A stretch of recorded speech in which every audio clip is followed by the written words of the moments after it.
Across town, while Shaki was rubbing her oil of attraction and singing "Today Na Today," another person was facing his own kind of battle. His name was Chinedum Samuel, but everybody in Jalingo called him Nedu the Wayfarer because no matter where you saw him, he was always walking fast, sweating and looking like someone that just heard bad news. Nedu was a junior staff at the Ministry of Transport who earned just enough to buy food, data and complain about the country. His life was a cocktail of disappointment and family pressure. He lived alone in a face me I face you compound in Sabongari in a small room that contained his life achievements. It had been a very long day where his boss had shouted at him for typing receipts instead of receipts on a government memo. Then he trekked from his office to the junction because his transport fare disappeared mysteriously after he bought sachet water. As he entered his room and dropped his bag like a soldier returning from war, his phone started ringing. He groaned and looked at the screen. Mama calling. He picked up. "Hello, Mama. Nedu, where are you? Why didn't you come home? We are doing 3 nights of deliverance prayers and you need to be here. Do you want to end up like your uncle Cyril?"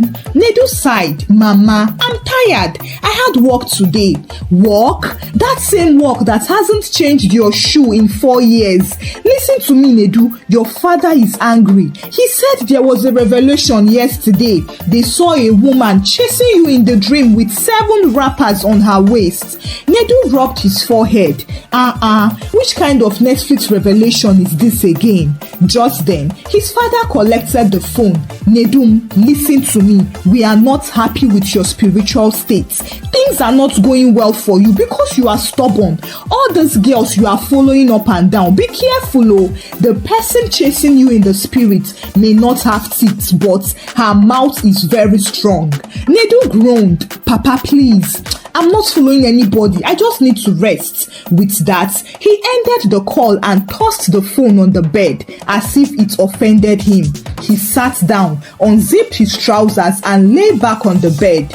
After a few minutes of enjoying the breeze from the window, his stomach rumbled. That was when it hit him. He hadn't eaten since morning. He quickly stood up, searched his kitchen corner and found nothing except 2 spoons, 1 broken plate and 1 dry sachet of salt that had become decoration. "Chineke," he muttered, "even Gary no remain." He went to urinate before going out, but as he tried to flush, he remembered there was no water. The tap had stopped running 3 days ago and he had finished the last keg of stored water. As such, the urine just sat there inside the bowl like a silent reminder of Nigeria's plumbing problems. He shrugged. "I'll flush it when I come back." So he wore his slippers, locked his door and strolled to Madam Rashida's eatery, a local spot known for rice that smelled like home. As he was scooping his rice gently with meat that was mostly bone, a beautiful girl walked in. She had fine skin, bright red lipstick and a walk that made you want to sit up straight and clean your mouth. She greeted the cashier with a soft "Good evening," then scanned the room and finally fixed her eyes on Nedu. She smiled. "Hello." Nedu blinked. Was she greeting him? He cleared his throat. "Hi." She came over and sat in front of him as if they had an appointment. "I am Shaki," she said. Nedu raised his eyebrows. "Shaki, that's unique." She laughed. "I am unique." They talked about nothing and about everything. Shaki made him laugh and Nedu relaxed. Actually, the oil of attraction was doing its work. Before long, they were holding hands and smiling like 2 people that forgot they were broke. "I like your vibe," she said. "You too," Nedu replied, blushing like pap with too much sugar. Then Nedu leaned in. "I need company tonight. Can you crash at my place? I'll pay you 5,000 naira. Shaki's ears stood like a siren. 5,000 naira. Nedu nodded, and just like that, they took off. They arrived Nedu's compound around 9 p.m. He cleaned the bed, lit one mosquito coil like a romance candle, and they did what adults do when no one was watching. They went 2 full rounds. Shaki sounded like someone auditioning for Big Brother Naija, while Nedu performed as if he was defending his manhood in court. And for each round, Nedu did the decent thing. He used protection, after which he removed each condom, tied it carefully, and placed it beside the bed like a souvenir. His plan was to trash them in the morning, but by 5 a.m., Shaki stood up and tiptoed around. She quickly wore her clothes, cleaned her makeup, and as Nedu pretended to be asleep, he heard her enter the bathroom. Then there was silence. After a few minutes, she came out and muttered, "I'm going." Nedu opened one eye. "This early? I have somewhere to be," Shaki said. He nodded and sat up. He reached under the bed, brought out 5,000 naira and gave it to her. She smiled. "Thanks, babe." He nodded. "By the way, did you throw the wrappers?" "Of course," she said with a sweet, innocent face. "I flushed them already." Nedu paused. "You what?" "I flushed them," Shaki repeated. He frowned. "In the toilets? What if they block the pipe?" "Yes, now, no be today, they won't block it." However, something inside Nedu stood up. Probably his common sense. He quickly rushed into the bathroom and was shocked to see that the toilet bowl still had his urine floating in it, exactly as he left it. There was no flush, no water, no movement, which meant she lied. He ran out of the bathroom as fear rose in his throat like hot garri. He shouted, "Shaki!" She was already at the door. He pointed at her. "Where are the condoms?" Shaki frowned. "I told you, I flushed them." Nedu began sweating. "But I didn't flush that toilet before. There is no water. Even my urine is still there." "The condoms are not in the toilet. They are not in the dustbin. So where are they?" Shaki squeezed her face. "Oga, stop disturbing me. I said I flushed it. Why are you shouting?" "I am shouting because you are playing with me. Why would you collect my waste? You want to use me for something?" Shaki hissed and reached to the door, but Nedu stood in front. "You are not leaving here until I find my property." "Which property, Oga? After you enjoyed me twice? Give me back my wrappers," Nedu shouted. Their voices got louder, and by the time the shouting entered full volume, the whole compound had woken up as if someone poured pepper into their dreams. Windows were flinging open and doors were creaking. People in boxers, wrappers, and mismatched slippers began stepping outside, yawning and rubbing their eyes with confusion. "Who they fight now?" one woman asked. "Na Nedu again," someone muttered. "That boy no dey ever rest." Shaki managed to push herself out of the door into the open compound. She was holding her handbag tightly under her armpits like a sacred treasure, while Nedu stood with his hands on his waist, pacing like a madman, searching for where his life went wrong. "Give me my condoms," Nedu shouted again, pointing at her like a village chief who caught a thief in a shrine. "Oga, you don't dey talk nonsense," so Shaki snapped. "You want to disgrace yourself because of condom?" "Yes," Nedu yelled, "because that condom has my future inside it." That was when people started gathering. The woman from room 3, the one they all called Mama Blessing, came outside holding her rubber bucket and shouting, "Nedu, what is it? Which one is give me my condom by this time of the morning? Are you no longer a child of God?" Nedu pointed at Shaki. "Ask her. She said she flushed it, but the toilet still has the same urine I left yesterday. So where is it? Did she flush it with imagination?" One man shouted. "Aha! Drama don't start though." More neighbors trooped out. People coming back from night shift paused to watch, and those going to morning duty didn't mind going late as long as they got to watch the full drama. Even one Fulani man that was just passing with his cow stopped and leaned on the gate. But Shaki stood strong. She rolled her eyes and crossed her arms. I said I flushed it. Why is that so hard to believe? Because I don't have water, Nedu screamed. He was almost crying now. I know what I left in that toilet. So what did you flush? At this point, Nedu had had enough. He pointed directly at her bag. I want to search that bag. Open it. Shaki shifted back. You cannot search my bag. Are you a police? I am more than police, so I am the owner of the contents you are hiding. I said I flushed it. You flushed it into where? Are you playing with my life? The crowd laughed, but the tension was rising. Mama Blessing tried to calm them.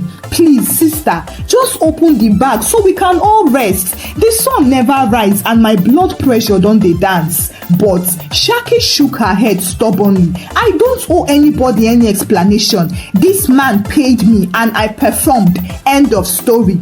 Paid you for what? One man shouted. You be singer? The crowd burst into laughter again, but Nedu wasn't laughing. He was sweating and his heartbeat was doing dorime inside his chest. His mother's words were now echoing in his ears. They saw a woman with 7 rappers chasing you in the dream.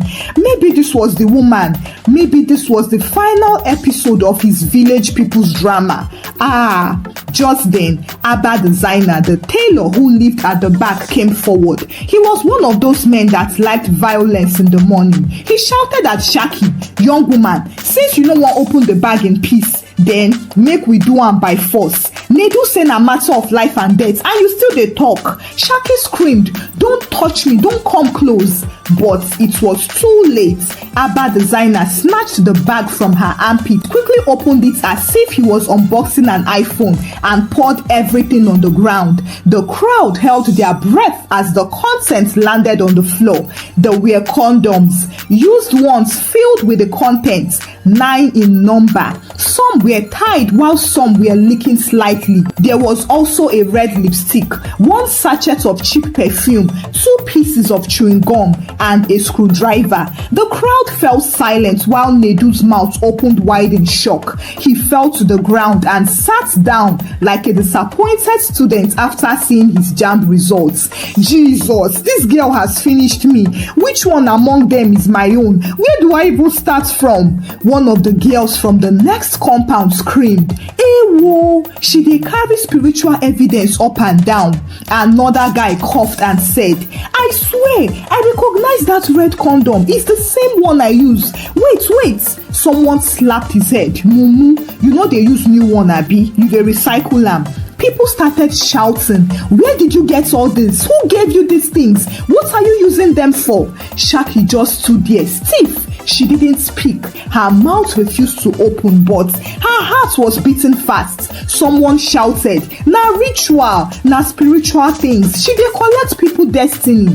The men in the crowd started panicking.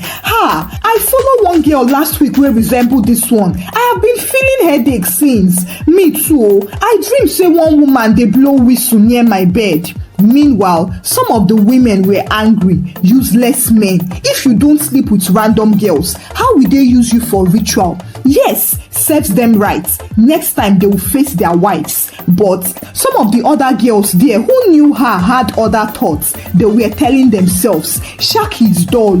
She would have just bought new condoms and filled them with starch. Then exchange it with the men's own. That way they won't even suspect. Now her foolishness killed her hustle. The crowd were splitting into 2. Those who were angry and those who were trying to be smart for evil. Then the beating started. 2 boys from behind pushed Shaki. One slapped her bag. Another one dragged her arm. Talk! Who sent you? Where are the other girls? She's part of a cult. She's stealing destinies. Just as the beatings got hotter, one elderly man stepped forward and shouted, Enough! Don't kill her. Let her talk. They paused, and in that moment of silence, Shaki opened her mouth to confess, but nothing came out. Not a word, not even a cough. "Ah," the crowd shouted again. "She's pretending." But she wasn't. Her eyes widened and her hand went to her throat. She tried to speak again, but nothing came out. "See oh, she don turn deaf and dumb." Someone slapped her head. "You dey act, abi? Say something, jare." But still, nothing came out, and that was when fear entered the crowd properly. One man jumped back. "Wahala! They have disabled her with spiritual Bluetooth." Nedu still sat there quietly on the ground holding his head.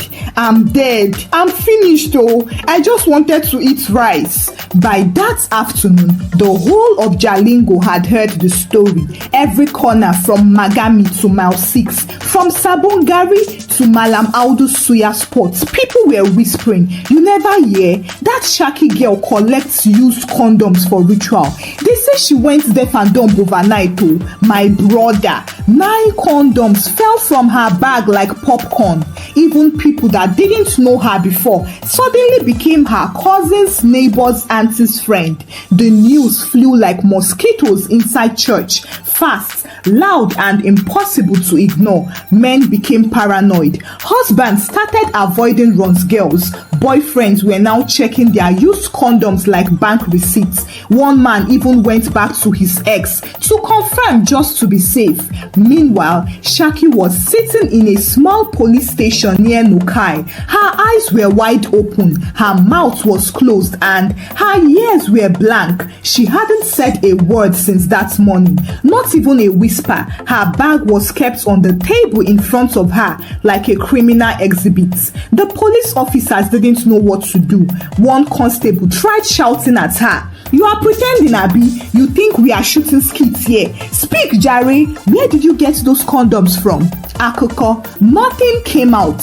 Another officer who had just resumed duty whispered to her gently, "Auntie, abeg, na only you fit help yourself. Even if na spiritual work, just mention name. Who be the woman, abi the man? Abi who give you the oil?"